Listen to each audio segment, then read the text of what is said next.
బెల్లంకొండ శ్రీనివాస్ ప్రస్తుతం వరుసబెట్టి సినిమాలు చేస్తూ బిజీగా ఉన్నారు.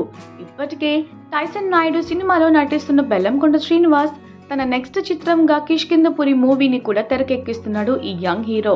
ఇక రీసెంట్ గా లుధీర్ బైరెడ్డి డైరెక్షన్ లో సోషియో ఫ్యాంటసీ చిత్రాన్ని ప్రారంభించి పట్టాలెక్కించాడు. ఈ సినిమాను భారీ బడ్జెట్ తో రూపొందిస్తున్నారు. ఈ సినిమాలు చిత్రీకరణలో ఉండగానే బెల్లంకొండ శ్రీనివాస్ ఇప్పుడు మరో క్రేజీ ప్రాజెక్ట్ కి గ్రీన్ సిగ్నల్ ఇచ్చినట్లుగా తెలుస్తుంది. మా ఊరి పొలిమర చిత్ర దర్శకుడు అనిల్ విశ్వనాథ్ డైరెక్షన్ లో ఓ సినిమా చేసేందుకు బెల్లంకొండ శ్రీనివాస్ రెడీ అయ్యారు. ఈ సినిమాను శ్రీనివాస్ చిత్తూరు ప్రొడ్యూస్ చేస్తున్నాడు. ఇక ఈ సినిమాకు ఆట మొదలైంది అనే టైటిల్ ను ఫిక్స్ చేసేందుకు మేకర్స్ సిద్ధమవుతున్నారంట.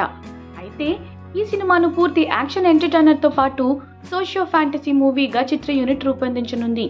ఈ సినిమాకు సంబంధించిన షూటింగ్ ను త్వరలోనే ప్రారంభించాలని బెల్లంకొండ శ్రీనివాస్ ప్లాన్ చేస్తున్నాడంట.